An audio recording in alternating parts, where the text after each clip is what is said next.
A pair of sandpipers lived on a seashore. When it was time for Mother Sandpiper to lay eggs, she said, "Find a nice safe place for me to lay eggs." Father Sandpiper said, "This seashore is so beautiful.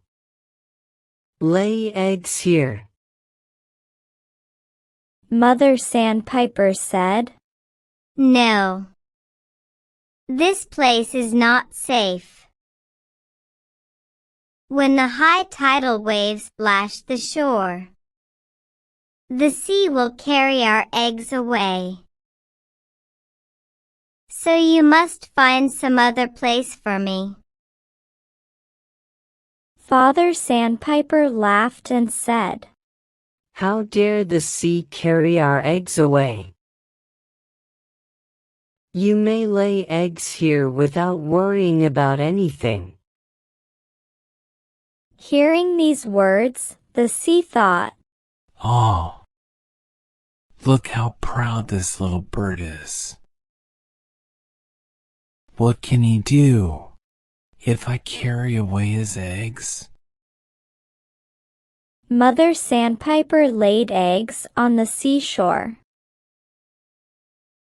One day, Mother Sandpiper went in search of food. When she returned, she saw that her eggs had disappeared. The high tidal waves of the sea had carried the eggs away. She could not stop lamenting. When Father Sandpiper came there, she shouted, "Didn't I tell you that the high tidal waves of the sea will carry our eggs away? I had advised you to find a safe place, but you did not heed my advice. And look what has happened. Bring my eggs back to me." Father Sandpiper said, "Do not worry. I will not rest until I have brought the eggs back. I will dry up this cruel sea.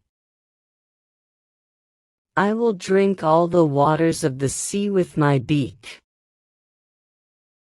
Mother Sandpiper said, "Have you gone mad? How can you drink the waters of the sea with your tiny beak? Yet if you wish to make enemies with the sea, you must take the help of all the other birds." Father Sandpiper liked the suggestion. He called all the birds and narrated his tragic tale to them. He asked them to think of a way to empty the sea. The birds discussed the problem among themselves, and a sparrow said, "We do not possess the power to empty the sea. Therefore, there is no point in trying to make an effort to do so.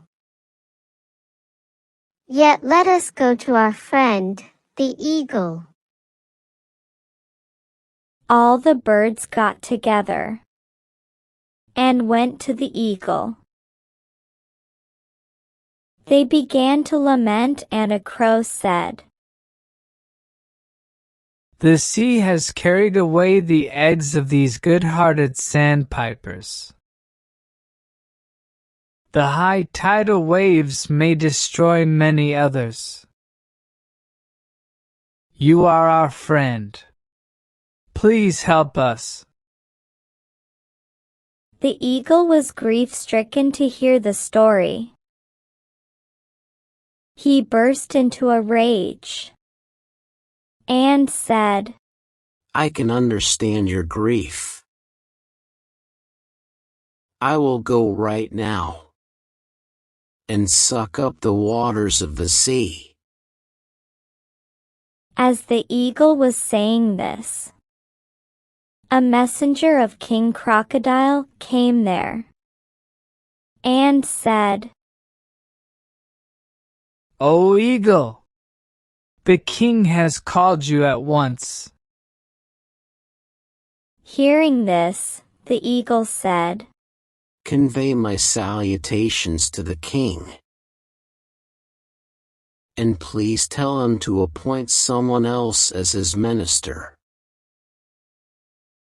The messenger was astonished.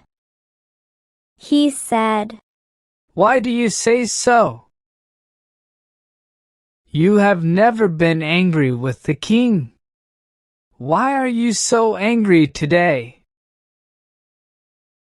The eagle said, The sea is the abode of the king. The sea has carried away the eggs of our dear sandpipers. So please tell the king that he should drink up the sea, or else I refuse to serve him. The messenger went to the king and gave the eagle's message to him. Hearing the message, the king himself came to meet the eagle. Oh, the king himself is here to meet me, thought the eagle, and he hung his head in shame. He bowed to the king and said, O king, the sea has carried away the eggs of the sandpipers, but I cannot dry up its waters, because it is your abode. The king said, You are right. Come with me. We will get the eggs back from the sea. We will duly honor the sandpipers. The king went to the sea. He warned the sea and said, O cruel sea! If you do not return the sandpipers' eggs to them, I will dry you up. The sea was frightened. It returned the sandpiper's eggs. Mother Sandpiper was very delighted. She began to sing with joy.